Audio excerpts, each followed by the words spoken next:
बहुत अच्छे तरीके से आपने किया। अभी मैं देख रहा था बहुत सारे सवाल आए। सवाल कुछ नई शिक्षा नीति पर हैं, सवाल ऑनलाइन शिक्षा पर हैं, सवाल जो दूरस्थ क्षेत्र में वर्तमान परिस्थिति में कैसे छात्र, यदि जिसके पास इंटरनेट की सुविधा नहीं है, वो छात्र कैसे पढ़ेगा, इस तरीके के सवाल हैं। ये महाविद्यालयों में कब परीक्षा होगी, फिर कैसे करके संस्थान खुलेंगे, इस तरीके के सवाल हैं। ये जो जेईई है और नीट है, इसकी परीक्षा की तिथियां हमने घोषित की, तो फिर वो कैसे करके परीक्षा देंगे और तैयारी कैसे करेंगे, इस तरीके के भी बहुत सारे प्रश्न हमारे सामने आए हैं। मोटा मोटा यदि देखें, हाँ, और रिक्तता का भी आई कि बहुत सारे महाविद्यालयों में पद रिक्त हैं, विश्वविद्यालयों में पद रिक्त हैं, तो उनकी कैसे करके इनको भरा जाएगा। तो जो भी सारे लगभग सभी प्रश्नों का ये निचोड़ है। तो मैं कहना चाहता हूं कि इस अवसर पर जो आपने कहा कि चुनौतियों के अवसर हैं और उसमें जो चुनौती है उनको अवसरों में तब्दील करना है, ये अवसर हमारे लिए बहुत महत्वपूर्ण है। तो पहले तो मैं उन लोगों के सवालों का थोड़ा सा जवाब देना चाहता हूं जिन्होंने अपने सवाल, अभी आ ही रहे हैं सवाल, और उनका जो निचोड़ है। तो आप सबको मालूम है कि जिस तरीके से जो वर्तमान में स्थिति आई है, तो उच्च शिक्षा विभाग ने, यूजीसी ने बहुत सारे कार्यक्रमों को एक के बाद एक कार्यक्रमों को आयोजित किया, निर्णय लिया और नए अभियान के साथ बहुत सारी चीजों को आगे बढ़ाया। यूजीसी के स्कूली शिक्षा में जहां हम लोगों ने एनसीईआरटी में एक टास्क फोर्स गठित की कि वो तय करेगा कि किस किस तरीके से आगे इसका शैक्षणिक कैलेंडर इन प्रस्तुतियों में होगा, ऐसे ही उच्च शिक्षा में भी यूजीसी के चेयरमैन के संरक्षण में एक टास्क फोर्स नीचे वहां भी गठित की है, और जिसने पूरा का पूरा शैक्षणिक ये जो वर्तमान में परिस्थितियों में उसको कैलेंडर भी बनाया, और आगे किस तरीके से छात्र एक तो सुरक्षित रहें, एक जो छात्र अपने अपने घरों पर पहुंच गए सुरक्षित हैं, कुछ छात्र हमारे अभी भी जो हॉस्टल में है और उनका पारस्परिक समन्वय कैसा हो, और आगे जुलाई से परीक्षाएं सुनिश्चित की हैं। मुझे आशा है कि जुलाई तक यदि सामान्य स्थिति हुई तो जुलाई में परीक्षाएं आयोजित होंगी। किस तरीके से होंगी, वो सामाजिक दूरियों की क्या होगी, सुरक्षा का क्या होगा, यातायात का क्या होगा, तमाम व्यवस्थाओं पर वो टास्क फोर्स अपनी रिपोर्ट भी दे रही है, उसने अध्ययन भी कर दिया, और गृह विभाग और स्वास्थ्य विभाग इन दोनों के परामर्श से हम उन परीक्षाओं को आयोजित करेंगे। हमारे लिए छात्र की सुरक्षा पहला है, लेकिन जिन क्षेत्रों में उस समय तक भी सामान्य स्थिति नहीं होगी, उन क्षेत्रों में हम लोगों ने तय किया है कि जो फर्स्ट सेमेस्टर का छात्र होगा, पहले वर्ष का होगा, वो उसका जो आंतरिक मूल्यांकन है उसी के आधार पर उसको पदोन्नति भी दी जाएगी, जबकि दूसरे तीसरे जो वर्ष के होंगे, सेमेस्टर के होंगे, वो पहले वाले सेमेस्टर का उसका जो अंक होगा उसका 50%, और जो वर्तमान में उसका आंतरिक मूल्यांकन होगा उन दोनों का उसके 50%, उसके 50%, इन दोनों के मूल्यांकन से उसको आगे किया जाएगा। जबकि फाइनल परीक्षा होगी, वो कब होगी, यदि ऐसी परिस्थिति होगी तो उसके लिए आगे सुनिश्चित किया जाएगा। तो वैकल्पिक दृष्टि से सारे लोगों का निर्धारित किया है, शैक्षणिक कैलेंडर बाकायदा जारी भी कर रहे हैं, और एक के बाद ये भी कह दिया कि सभी महाविद्यालयों में, विश्वविद्यालयों में, और जैसे हमने यूजीसी के अंतर्गत एक कोर टीम बना करके एक ऑनलाइन लोगों के जो छात्रों के सहयोग के लिए एक कैसे करके एक कमेटी गठित की है, एक प्रकोष्ठ गठित किया है। तो ऐसे ही विश्वविद्यालयों के अंदर और विश्वविद्यालयों से नीचे फिर महाविद्यालय के अंदर भी छात्र को कोई परेशानी न हो, वो एक ऐसा प्रकोष्ठ गठित करने की बात की गई है। लेकिन छात्र हमारे जो मेन धुरी में है वो छात्र का हित है, वो हमारी संपत्ति है। छात्र छात्रा कैसे करके सुरक्षित होकर के और आगे बढ़े, ये हम लोगों ने किया। और यूजीसी ने ये भी तय किया है कि जो भी यदि किसी को वहां पर कोई दिक्कत हो रही है तो सीधे यूजीसी के उस प्रकोष्ठ में भी वो अपनी बात कह सकता है और जरूरत पड़ेगी तो मंत्रालय तक भी अपनी बात को रख सकता है। तो हर स्तर पर और लगातार निर्णय ले रहे हैं और निर्णय लेकर के उसके पक्ष में क्या बेहतर हो सकता है ये हम लोग कोशिश कर रहे हैं।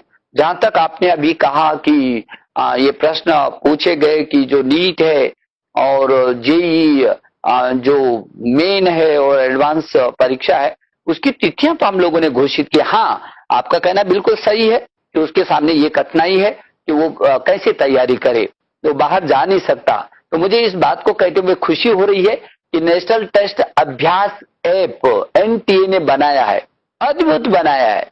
किसी छात्र को बाहर जाने की जरूरत नहीं है, वो उसके आधार पर अपने टेलीफोन पर जो है डाउनलोड करे और करे नहीं कर दिया। अभी 3 दिन पहले जिसको हम लोगों ने 3 दिन पहले उसको शुभारंभ किया, अभी तक 4,70,000 छात्रों ने उसको डाउनलोड कर दिया, जबकि 4,60,000 स्वयं का टेस्ट भी दे चुके हैं।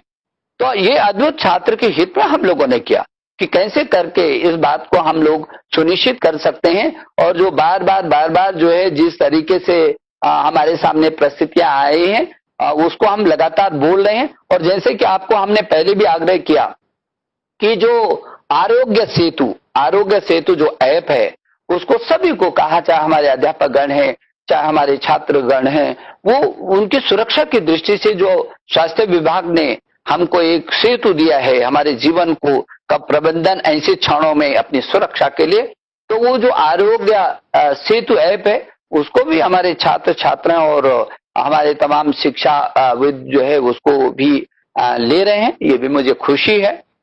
जो दूसरा सवाल आपने किया वो भी बहुत जायज है कि अचानक जो है पूरा देश ऑनलाइन पर आया, ये बात सही है।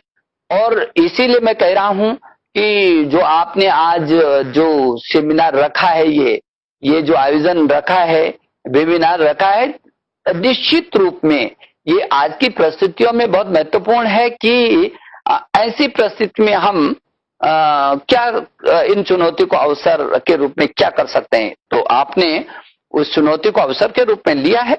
ऑनलाइन कोई सोचता नहीं था, न देश ने सोचा, न दुनिया ने सोचा, न हमने सोचा, न छात्र ने सोचा और न अभिभावक ने सोचा। और किसी ने नहीं सोचा था कि ऐसी भी परिस्थितियां आ जाएंगी कि बच्चा घर पर रहेगा और उसके बाद उसकी पढ़ाई लिखाई का क्या होगा। लोग चिंतित थे, लेकिन ये अवसर हमने अपने हाथ से जाने नहीं दिया है और हमने पूरे देश को, चाहे स्कूली शिक्षा है चाहे उच्च शिक्षा है, इसको हम ऑनलाइन पर लाए हैं। हम स्वयं प्रभा के माध्यम से और एनडीएल के माध्यम से किया है और बहुत तेजी से बढ़ा है। हमारे प्रधानमंत्री जी ने अभी कुछ दिन पहले, आपको मालूम है कि जो हमको आर्थिक पैकेज दिया शिक्षा को, वो 3-4 बिंदुओं पर तत्काल कार्रवाई आगे कैसी बढ़ सकती है शिक्षा, वो तो दिया ही, लेकिन पीएम जो प्रधानमंत्री जो ई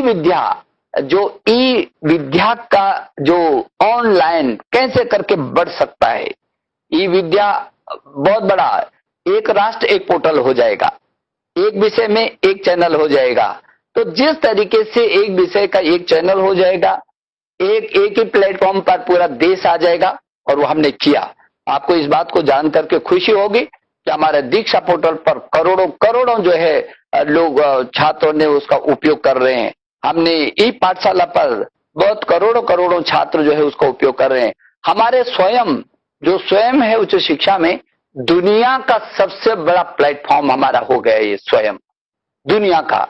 और मुझे ऐसा लगता है कि आपकी जो दूसरी चिंता थी, वो दूसरी चिंता भी नाजायज चिंता थी कि जो छात्र बहुत दूरस्थ क्षेत्रों में है, उसके पास स्मार्ट टेलीफोन नहीं होगा, उसके पास नेट की सुविधा नहीं होगी, तो वो कैसे करेगा। इसीलिए हमने स्वयं प्रभा के जो 32 चैनल है, इन 32 चैनलों को और सशक्त किया है।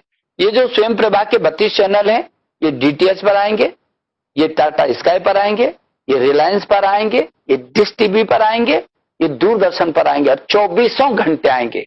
जो छात्र के पास और कोई सुविधा नहीं है, वो अपने टेलीविजन में वो अपने पाठ्यक्रम को देख सकता है, ले सकता है और वो चाहते हैं हम अंतिम छोर पर भी बैठे रहने वाला बच्चा, उसको भी शिक्षा मिले, अंतिम छोर पर रहने वाला, और वो भी ना छूटे। उसको चाहे हमको रेडियो के माध्यम से जाना पड़े, जिस जिस माध्यम से भी जाना पड़े हम जाएंगे, और उसके लिए हम बहुत तेजी से काम कर रहे हैं। हम लोग काफी कुछ आगे बढ़ चुके हैं, और इन 2 महीनों ने हमको बहुत अच्छा अवसर दिया तेजी से आगे बढ़ने के लिए। हमने उन परिस्थितियों को भी संजोया, हम चुप नहीं बैठे, हम हाथ पर हाथ रख करके भी नहीं बैठे, और हम लोग केवल कोरोना का रोना भी नहीं रोए। आप सब लोगों ने एक योद्धा की तरह डट करके मुकाबला किया, तो मैं आपको बधाई देना चाहता हूं। मुझे खुशी होती है इस परिवार में कि सब वैचारिक लोग भी हैं, तो प्रखर लोग भी हैं, तो विजन ही नहीं है, मिशन में तब्दील करने की ताकत भी है कि ने जो सोचा वो क्रियान्वित कैसे होगा, और आपने उस काम को करके दिखाया है। मुझे बहुत खुशी होती है इस बात की कि आप रात और दिन जुट करके पहले की अपेक्षा इस समय ज्यादा मेहनत हो रही है, और मेरा जो शिक्षा विभाग है, जो मेरी टीम है, वो भी 15-15, 16-16 घंटे रात और दिन काम करके आज हमने ये ऑनलाइन पर लाए हैं हम पूरी शिक्षा को, और हम आगे बढ़ेंगे, ताकत के साथ बढ़ेंगे। और आपका जो दूसरा तीसरा जो कई लोगों के ये भी प्रश्न थे कि शोध का क्या होगा और शोध का क्या हो रहा है, आपको तो मालूम है हम स्पार्क के तहत दुनिया के 127 शीर्ष विश्वविद्यालयों के साथ पारस्परिक अनुसंधान कर रहे हैं। हम स्पार्क के साथ जहां पारस्परिक अनुसंधान कर रहे हैं, वहीं हम स्टार्स हो या स्ट्राइड हो, अंतर विषयी शोध हो, उन अंतर विषय शोध को भी हम बहुत तेजी से आगे बढ़ा रहे हैं। हम इम्प्रिंट हो या इम्प्रेस हो, हम उस क्षेत्र में भी आगे बढ़ रहे हैं। हम ज्ञान और ज्ञान प्लस में भी, ज्ञान में बाहर की फैकल्टियां जहां हम अपने देश के अंदर लाने के लिए तैयार हैं, वहीं अब ज्ञान प्लस में हमारे जो अध्यापक हैं, क्योंकि मुझे गर्व होता है अपने अध्यापकों पर, हमारे पास बहुत अच्छी प्रतिभाएं हैं, ये दुनिया को जाएं, दुनिया को पढ़ाने के लिए जाएं। हमारे प्रधानमंत्री जी ने कहा कि दुनिया का छात्र इधर आना चाहिए, और जो मेरा छात्र जो अध्यापक है वो दुनिया को पढ़ाने के लिए जाना चाहिए। उस लाइन पर है हम, और इसलिए आपने देखा है कि स्टडी इन इंडिया के तहत अभी तक 40,000 से भी अधिक नामांकन हो गए, और अब तो होड़ लग गई है, लोगों की होड़ लग गई है। मुझे भरोसा है इस देश से जो 7.5 लाख बच्चे जो बाहर विदेशों में जाते हैं, अब उनके लिए उनका इन संस्थानों में, जिन संस्थानों को आप सब लोग चला रहे हैं, इन संस्थानों में निश्चित रूप में वो अपना भविष्य तलाशेगा। और हमारी संस्थाएं छोटी नहीं है, बहुत शिखर की संस्थाएं हैं। हमने अब देश और दुनिया में अपने को साबित किया है। हम रैंकिंग में भी अब तेजी से छलांग मार रहे हैं, हम चाहे वो क्यूएस रैंकिंग हो, चाहे वो टाइम्स रैंकिंग हो। और इसलिए जो शोध और अनुसंधान के क्षेत्र में जो लोग काम कर रहे हैं, उनको मैं कहना चाहता हूं कि ई शोध सिंधु है या एनडीएल है, नेशनल डिजिटल लाइब्रेरी, 4.5 करोड़ से भी अधिक उस पर सामग्री उपलब्ध है। तो इसलिए शोध छात्रों को भी चिंता करने की जरूरत नहीं है, उनके लिए बहुत बड़ा प्लेटफॉर्म है। तो जो शोध की आप चिंता कर रहे थे, अभी आपको तो मालूम है कि शोध के लिए एक अलग सा एक जो अभियान चलने वाला है, जो प्रधानमंत्री जी के प्रधान वैज्ञानिक सलाहकार की अध्यक्षता में होगा, वो शोध का एक अभियान अलग चलेगा। और वो अभियान मुझे लगता है कि शोध छात्रों के लिए बहुत महत्वपूर्ण होगा। और पीएम आरएफ जो पीएम के द्वारा जो प्रधानमंत्री जी का जो शोध छात्रों के लिए अलग अभियान है, वो भी हमारे लिए बहुत अच्छा है। तो छात्रों को चिंता करने की बिल्कुल भी जरूरत नहीं है, शोध की दिशा में उनको आगे बढ़ना है। और मुझे ये भी कहते हुए खुशी है, कुछ लोगों ने बोला कि कोरोना के समय में जो गतिविधियां क्या रही हैं, आपको तो सब मालूम है, आप ही से गुजर रही हैं गतिविधियां। हमारे आईआईटी हो, हमारे एनआईटी हो, हमारे विश्वविद्यालय हो, हमारे महाविद्यालय हो, कितना अनुसंधान हो, आईसर हो, आईएम हो, इतना अनुसंधान हुआ है। हमारे प्रधानमंत्री जी ने कहा कि मैं युवाओं से आह्वान करना चाहता हूं, वो क्या कर सकते हैं। तो हमारा छात्र, हमारा अध्यापक आपके नेतृत्व में वो घर पर नहीं बैठा, बल्कि प्रयोगशालाओं में जाकर के नया अनुसंधान किया है। जिस पर हमको गर्व होता है। आज चाहे वो मास्क का हो और चाहे वो वेंटिलेटर का हो, एक से एक, चाहे वो किट का, जांच की किट का हो, कम मूल्य में अधिक प्रभावकारी और रिजल्ट देने वाली तमाम तमाम तमाम प्रकार के जो है उपकरणों को तैयार करने का प्रयास कर रहे हैं और उसका रिजल्ट भी आएगा। तो मुझे लगता है कि इस बीच जिस तरीके से हमारे संस्थानों ने अनुसंधान किया है अद्भुत है। और इसीलिए आपने देखा होगा, हमने युक्ति पोर्टल बनाया। युक्ति पोर्टल ये बनाया कि जो जो लोग जहां जहां काम कर रहे हैं वो लोग सब अपने इस युक्ति पोर्टल पर अपनी बातों को डालें, ताकि पूरे देश को पता चले कि मेरे संस्थान क्या काम कर रहे हैं। और आज हम गर्व के साथ सीना चौड़ा कर सकते हैं, माथा ऊंचा कर सकते हैं कि हाँ, हमारे पास प्रतिभाओं की कमी नहीं है। बहुत अच्छे तरीके से हमारे छात्र बेहतर अनुसंधान कर रहे हैं और अपने को साबित कर रहे हैं। तो इसलिए ये जो कोरोना के समय में तमाम एक के बाद बहुत सारे अभियान लिए हैं। आपको तो मालूम ही है कि क्या क्या अभियान इस दौरान हम लोगों ने लिए हैं। अभी एक प्रश्न ये भी आया था कि GR बढ़ाने का, बात सही है, ये चिंता बिल्कुल आपकी सही है कि हमारा GR कैसे बढ़ेगा और कैसे करके, क्योंकि जो अभी 27% पर हम हैं और इसको 50% तक कैसे करके आगे बढ़ेगा, ये हमारी चिंता है। हमारी दोनों प्रकार की चिंता है। एक, अंतिम छोर पर कोई छात्र शिक्षा से वंचित न रहे, और दूसरा छोर हमारा दुनिया की शिखर पर जाने का है। ये दोनों छोर हैं हमारे।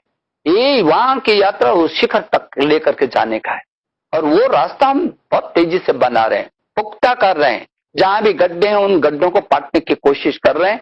हर क्षेत्र, हर स्तर और हर प्रकार से कैसे करके ये शिक्षा समृद्ध हो सकती है। इसीलिए ऑनलाइन और दूरस्थ शिक्षा को भी इस समय हम लोगों ने प्रमुखता दी है। आपको मालूम होगा कि अभी जो हमको पैकेज मिला था और जो हमारी बजट भाषण में हमारे वित्त मंत्री जी ने कहा था कि हम ऑनलाइन शिक्षा को प्राथमिकता देंगे। ये भी कहा था अपने बजट भाषण में कि हम दूरस्थ क्षेत्र के छात्रों को भी उससे जोड़ेंगे। और अभी जो पैकेज मिला उसमें 100 विश्वविद्यालयों में हम ऑनलाइन पाठ्यक्रम चलाएंगे। अब कई लोगों की बहुत शंका है, अभी कई सारे सवाल उससे भी जुड़े हैं, क्या स्तर बना रहेगा, क्या होगा? क्योंकि जब कोई चीज नई शुरू होती है तो उसके सामने चुनौती होती है, लेकिन जब शुरू होगी तो ही तो उसकी परिणति तक पहुंचेगा। शुरू करेंगे, हम अच्छा करेंगे, इसकी गुणवत्ता पर ताकत के साथ करेंगे। और मैं तो सभी संस्थाओं को कहना चाहता हूं कि नैक पर वो अपना जरूर करके अपना प्रत्यायन कराएं, वो रजिस्टर्ड हो, हमारी बढ़ेगी, हमारी गुणवत्ता बढ़ेगी, हमारी शिक्षा की गुणवत्ता, हम अपना मूल्यांकन करने का हमको अवसर मिलेगा। ये जब आदमी को अपना मूल्यांकन, किसी भी संस्था को, किसी भी व्यक्ति को जब अपना मूल्यांकन करता है तो पता चलता है। तो जो उसमें कमियां होती हैं उनको दूर करता है, और जो उसकी जो ताकत होती है उसको तेजी से बढ़ाता है। तो कमियों को दूर करना और ताकत को बढ़ाना, ये दोनों ही छोर उसको नई शिखर तक ले जाने के लिए प्रेरित करते हैं।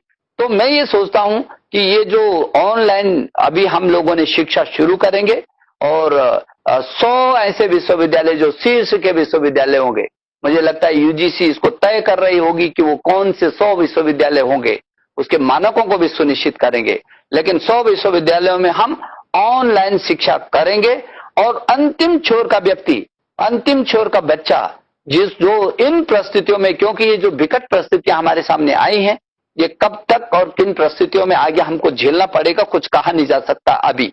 और इसलिए हम हाथ पे हाथ रखकर नहीं बैठ सकते। हम लोग उसके एडवांस तैयारी में जुटे हुए हैं, और फिर यदि ऑनलाइन हम शिक्षा नहीं करते हैं तो जो दुनिया के जो विश्वविद्यालय ऑनलाइन शिक्षा सुनिश्चित करेंगे, हम यह अवसर क्यों देंगे कि मेरे हिंदुस्तान का बच्चा उसको ऑनलाइन जो है आज अमेरिका में पढ़ेगा? नहीं, हम शुरू करेंगे, हमारे ऑनलाइन में आकर के दुनिया का बच्चा पढ़ेगा। लेकिन हाँ, हम इस बात को लेकर के जरूर चिंतित हैं और उसकी व्यवस्था भी कर रहे हैं कि स्तर कैसे करके बना रहे, अच्छा सा स्तर हो, हर हालत में हो, अच्छा स्तर हो। और इसलिए UGC इस दिशा में पूरी ताकत के साथ जुटी हुई है कि वो उसका कैसे करके वो उसके मानदंड हो। और मैं नैक को भी कहना चाहता हूं कि वो भी इस दिशा में, क्योंकि आगे हमारा जो ऑनलाइन शिक्षा का होगा उसके मूल्यांकन के तरीके अलग होंगे, उसका बिल्कुल अलग तरीके का होगा। तो किस तरीके से ये भविष्य में कर सकते हैं, ये भी आपको थोड़ा सा विचार करना पड़ेगा। जब आगे आएंगे तो एक बैठक हम अलग से करेंगे, लेकिन यह हमने मन बनाया है और प्रधानमंत्री जी का हमको आशीर्वाद है और उनका है कि हम कैसे करके आगे उसको बढ़ा सकते हैं। अभी एक प्रश्न ये भी आ रहा है कि दूरस्थ क्षेत्र में कैसे करके होगा और बच्चे घर पर जो है मानसिक दबाव में है। तो अभी आपको मालूम है कि जो अभी जो आर्थिक पैकेज हम लोगों को घोषित हुआ है, उसमें हम मनोदर्पण लेकर के आ रहे हैं। मनोदर्पण ऐसा मेरे बच्चे का मनोबल बढ़ा रहना चाहिए, अच्छा रहना चाहिए, उसको किसी भी स्थिति में उसका मनोबल गिरना नहीं चाहिए। तो चाहे मनोवैज्ञानिक हो, चाहे डॉक्टर हो, चाहे अध्यापक हो, चाहे काउंसलर हो, और कैसी गतिविधियां उसकी हो ताकि वो स्वस्थ भी रहे, उसका तन और मन ये दोनों ठीक रहे। इसके लिए भी हम अभी इसी बीच हम लोगों ने इसकी भी तैयारी की है और इसको बहुत जल्दी हम लोग उद्घाटन करेंगे। हर यूनिवर्सिटी में इसके लिए भी एक हेल्पलाइन हम बना रहे हैं, ताकि यदि कोई दिक्कत होगी एक लाइन होगी, यदि किसी भी बच्चे को, छात्र को कुछ पूछना हो तो हर विश्वविद्यालय में बनाएंगे और यहाँ यूजीसी में भी तैयार करेंगे उसको। तो छात्र मानसिक रूप से भी स्वस्थ रहे, क्योंकि जब मानसिक रूप से स्वस्थ रहेगा तभी वो कुछ कर सकता है।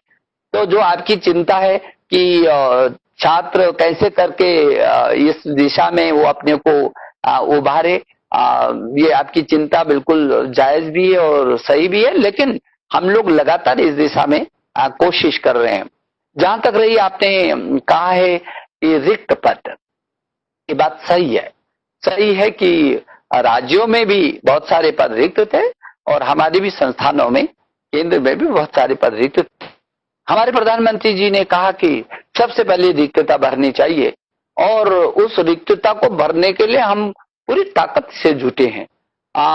पीछे के समय क्योंकि कुछ हाई कोर्ट के कुछ ऐसे निर्णय हो गए थे जिसके कारण व्यवधान था संस्थानों में, तो उसका भी निस्तारण हो गया। पीछे लोकसभा में अब वो बिल पेश हुआ था और जिसमें हमने बिल्कुल संशोधन करके उसकी जो दिक्कतें थी वो भी दूर कर दी। अब तो सभी विश्वविद्यालयों को, सभी महाविद्यालयों को उस युद्ध स्तर पर अपने भर्ती को करना है और हजारों भर्तियां की हैं।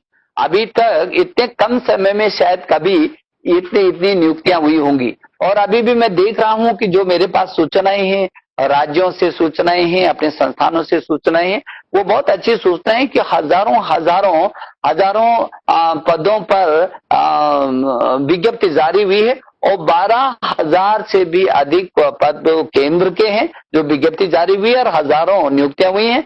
और राज्यों से भी मुझे लगता है कि लगभग 30,000 के करीब जो है जो विज्ञापन उन्होंने जारी किया है, जो उनके राज्यों में जो पद रिक्त हैं। तो ये बात, मैं आपकी बात से सहमत हूं कि यदि पद रिक्त रहेंगे तो उसका शैक्षणिक उस पर बहुत प्रभाव पड़ता है, लेकिन हम इस दिशा में भी बहुत तेजी से वो कर रहे हैं, कार्रवाई कर रहे हैं और काफी दबाव दे करके कर रहे हैं। लगातार संवाद में है हम।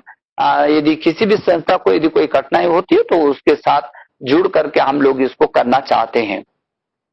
तो आपको अच्छा लगेगा कि बहुत जल्दी आपकी जो रिक्तता है ये भरी जाएंगी। ये प्रश्न भी अभी आया है कि नई शिक्षा नीति कैसी होगी और कब तक आएगी, उसका क्या भविष्य होगा। तो मुझे लगता है क्योंकि पूरी दुनिया में शायद इतना बड़ा विमर्श पहली बार हुआ होगा। और आप तो सभी शिक्षाविद हैं, आप सभी शोध और अनुसंधान करते हैं, इतना बड़ा व्यापक कि करोड़ों लोगों तक उनको से परामर्श हो, हर स्तर के लोगों से परामर्श हो, अभिभावक से परामर्श हो, छात्रों से परामर्श हो, राजनीतिक क्षेत्रों से परामर्श हो, जनप्रतिनिधियों से परामर्श हो, ग्राम सभाओं तक से 1.25 लाख ग्राम सभाओं तक से, चुनिंदी ग्राम सभाओं तक से परामर्श हो, वैज्ञानिकों से परामर्श हो, विभिन्न संस्थाओं से परामर्श हो, और एक बार नहीं कई बार हो, तो मुझे लगता है इतना व्यापक परामर्श, और उसके बाद भी ऑनलाइन डाला हम लोगों ने सब लोगों के सुझाव मांगे, पब्लिक डोमेन में डाला था हम लोगों ने उस नीति को, उसमें भी लाखों सुझाव आए, उसका भी निस्तारण करने की हम लोगों ने कोशिश की। अब हमारी जो नई शिक्षा नीति का मसौदा बिल्कुल तैयार है, और यदि किसी को रुचि हो तो सूत्र में मैं ये कह सकता हूं कि लगभग अभी जो मसौदा तैयार हुआ है, अभी तो उसको पास होना है, तब वो नीति के रूप में आएगा। वो जो लगभग जो मसौदा है वो ज्ञान, विज्ञान, अनुसंधान से युक्त होगी, वो प्रौद्योगिकी से युक्त होगी, वो भारत केंद्रित होगी। वो जहां भारत के पीछे के वैभव है, उसको वैभव को लेकर के नए अनुसंधान, शोध और नवाचार के साथ, नए प्रौद्योगिकी के साथ वो दुनिया के शिखर तक जाने के लिए सक्षम होगी। और जो ये नई शिक्षा नीति मेरे देश के प्रधानमंत्री जी ने बार बार कहा है, नरेंद्र मोदी जी ने कहा मुझे नए भारत के निर्माण की उन्होंने उनकी संकल्पना है कि नए भारत के निर्माण की जरूरत है। कैसे नए भारत के निर्माण की जरूरत? जो स्वस्थ भारत हो, जो स्वच्छ भारत हो। स्वस्थ भारत, यदि स्वस्थ ही नहीं है किसी आदमी का, किसी समाज का, किसी परिवार का, किसी राष्ट्र का स्वास्थ्य ठीक नहीं तो बेकार हो गया। और स्वच्छ, यदि मन केवल ये सफाई घर की और सड़कों की और इसकी सफाई का विषय नहीं है, हमारे प्रधानमंत्री जी का बहुत गहरा चिंतन और मंथन है। सफाई तो यदि किसी मन के किसी कोने पर कोई कलुष है तो वो भी साफ होना चाहिए, स्वच्छ मन होना चाहिए।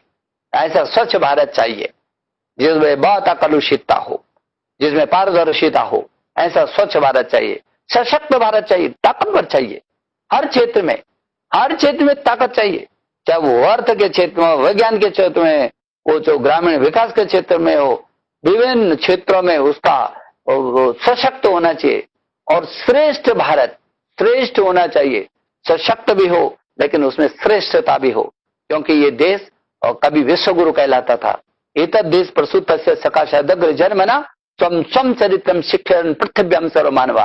सारी दुनिया के लोग हमारे तक्षशिला और नालंदा जैसे विश्वविद्यालय में पढ़ने के लिए आते थे। क्या कोई दुनिया का आदमी, क्योंकि मैं तो बार बार इस बात को कहता हूं, आज तक कोई मेरे पास आया नहीं, बताया नहीं किसी ने कि तक्षशिला और नालंदा से पहले, विक्रमशिला से पहले भी क्या कि दुनिया में कोई विश्वविद्यालय था जहां दुनिया के लोग पढ़ने के लिए जाते थे?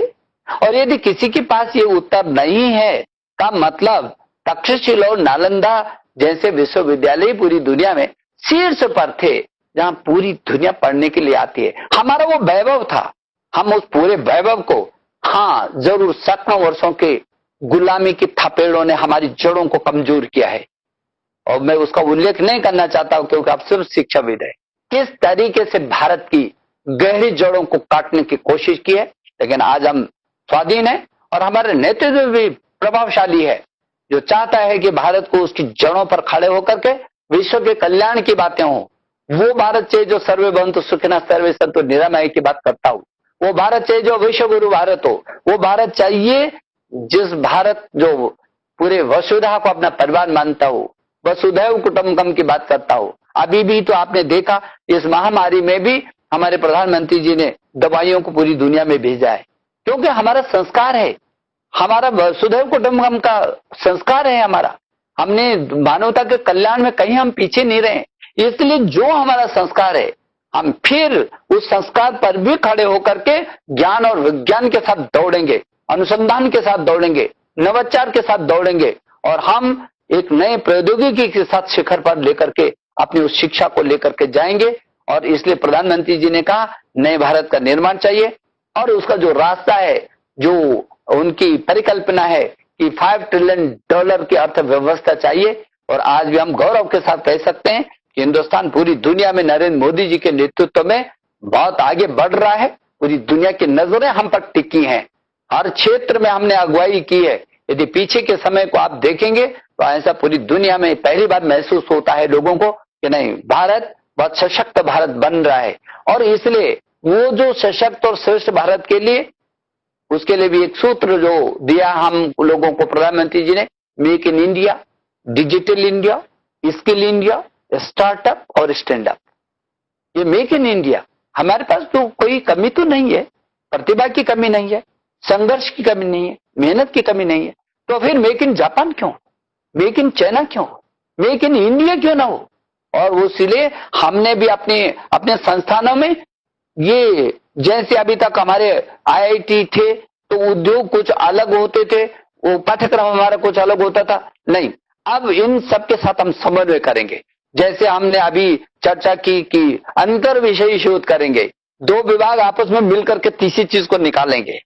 ऐसे ही हम लोगों ने तय किया है कि हाथों का जो कौशल है हमारे छात्र में, हमारे युवक युवती में प्रतिभा है, मेहनत करने का जो है मादा है उसमें, और इसलिए हम अपने जो ये तकनीकी संस्थान है इनके साथ हम अपने छात्र को जोड़ेंगे, वही अनुसंधान करेगा, उसी पर अनुसंधान करके उस संस्था को ऊपर उठाएगा और नए नए आयाम स्थापित करेगा। तो निश्चित रूप में हाथों को रोजगार मिलेगा, मेक इन इंडिया होगा। यही हम शुरू करेंगे। जैसे अभी मैंने कुछ देर पहले बोला कि ऐसे ऐसे अनुसंधान के जो पहले इस देश में बनता ही नहीं था, वो चीज हमारे संस्थानों में रहने वाले छात्र छात्राओं और हमारे प्राध्यापकों ने ऐसे शोध किए हैं। यहाँ हम एक से बढ़कर के एक शोधों को कर रहे हैं। तो इसलिए मुझे लगता है चाहे मेक इन इंडिया हो, डिजिटल इंडिया, आज हम बैठे हैं पूरा देश हम आपस में, आप देखिए ना कि ऐसी परिस्थिति में भी हम लोग संवाद कर रहे हैं, और जब हम संवाद कर रहे हैं पूरा, तो मिनटों सेकंडों के हिसाब से पूरे देश में हम अपना विचार, अपनी बात अपना रख रहे हैं। और अब तो ऑनलाइन जो शिक्षा हुई है वो और एक कदम आगे जाकर के हमको नए आयामों की ओर आगे बढ़ाने की कोशिश करेगा। तो डिजिटल इंडिया हो, तो स्किल इंडिया, स्टार्टअप और स्टैंड अप, ये 4-5 सूत्र $5 ट्रिलियन अर्थव्यवस्था की दिशा में ये सशक्त कदम होगा हमारे प्रधानमंत्री जी का जो हमको रास्ता दिया है। और उसका रास्ता नई शिक्षा नीति, इस जो नए भारत के निर्माण में ये जो नई शिक्षा नीति होगी वो उसका आधारशिला होगी, उस नए भारत की आधारशिला होगी। और इसीलिए हम लोग बहुत तेजी से इस क्षेत्र में काम कर रहे हैं। और जो आपके मन में उत्सुकता थी कि वो नया भारत तो किस ढंग का होगा, जो नई शिक्षा नीति वो किस ढंग की होगी, तो मैंने सूत्र में ये आपको बांटने की कोशिश की है। और सब आपसे ही होकर के गुजरता है। आप तो हमारे योद्धा हैं, आप वो योद्धा हैं जो मार्गदर्शक हैं। आप पीढ़ी को खड़ा करते हैं। आपके माध्यम से ऑनलाइन भी जाएंगे तो आपके माध्यम से जाना है, क्योंकि आप गुरु हैं। और हमारे यहाँ तो ये परंपरा रही है कि हमने कहा गुरु ब्रह्मा गुरु विष्णु गुरुर्देवो महेश्वर गुरु साक्षात परम ब्रह्म तस्मै श्री गुरुवे नमः। ये तो गुरु शब्द हमारे यहाँ शिखर का था, आज भी है। आज भी हम उसको उन्हीं गुरु जन के माध्यम से ऑनलाइन को भी पूरी तरीके से आगे करेंगे, उन्हीं के मार्गदर्शन में आज शिक्षा को और मजबूत करेंगे। और इसलिए जो आज आप सब लोग जुड़े हैं, क्योंकि आप किसी न किसी संस्था को आप प्रिंसिपल हैं, आप डिग्री कॉलेज के प्रिंसिपल हैं, प्राचार्य हैं, आप विश्वविद्यालय के कुलपति हैं, आप संस्थानों के निदेशक हैं। आप पर पूरी नजर टिकी हुई है मेरे हिंदुस्तान की। ये जो आज ये 33-34 करोड़ छात्र छात्राओं को यदि माता पिता को भी जोड़ दिया जाए तो आप प्रतिदिन 100 करोड़ लोगों को स्पर्श करते हैं, कम से कम 100 करोड़ लोगों को आप समझ सकते हैं। और इसलिए ये जो आधार है हमारा, इसको हमको और मजबूत करना है, ताकत के साथ मजबूत करना है। मुझे भरोसा है कि जो आगे आने वाली परिस्थितियां हैं इनका हम मुकाबला करेंगे, और जो अवसर हमको मिल रहे हैं इन अवसरों को हम और ताकत के साथ आगे बढ़ाएंगे। तो मुझे भरोसा है कि आप बहुत अच्छी तरीके से करेंगे। और शर्मा जी को मैं धन्यवाद देना चाहता हूं।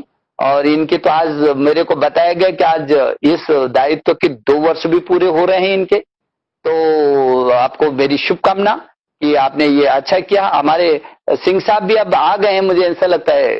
सिंह साहब, तो आपकी अनुपस्थिति खल रही थी अभी तक हमको। मैं आ गया सर। तो मुझे आपको भी धन्यवाद देना है। मैं अभी जब देख रहा था और एक प्रश्न भी आया था जिसमें ये कहा गया कि ये उच्च शिक्षा में यूजीसी ने क्या क्या किया। तो जो मेरे जानकारी में आया, जैसे आपने दीक्षारंभ किया, मैं धन्यवाद देना चाहता हूं आपको, और अभी सभी प्रिंसिपल्स को भी कहना चाहता हूं कि दीक्षारंभ जो छात्र प्रेरण कार्यक्रम के लिए जो मार्गदर्शिका आपने तैयार की, बहुत खूबसूरत की, बहुत अच्छी तरीके से की। LOCF भी आपने बनाया है, तैयार किया है, जो पूर्व स्नातक शिक्षा के लिए अध्ययन और परिणाम पर आधारित रूपरेखा का है। आपने ICT आधारित शिक्षा के उपकरणों को भी किया है। जीवन कौशल से संबंधित पाठ्यक्रम में मैंने देखा है वो बनाया है। इसी बीच ये जो इस बीच एक वर्ष के कार्यकाल में आपने जिस तरीके से कुछ नई चीजों को किया है, समाज एवं उद्योग के संबंध में किया है, केयर शैक्षणिक और शोध आचार सहनीति, उसको तो मैंने स्वयं ही उसका लोकार्पण किया था। स्ट्राइड का जो है जो अंतर विषय, इसको भी मैंने लोकार्पण किया था। ये भी आपकी अर्थव्यवस्था को और सशक्त करने की दृष्टि से मेरे छात्रों के लिए बहुत अच्छा है। ये सतत भी बहुत अच्छा कार्यक्रम है आपका। मैं सभी प्राचार्य से अनुरोध करना चाहूंगा, सभी कुलपति गण से, कि सतत भी पर्यावरण के अनुकूल और सतत परिसर के विकास की जो रूपरेखा उसके अंदर है, बहुत अच्छा है। मूल्य प्रवाह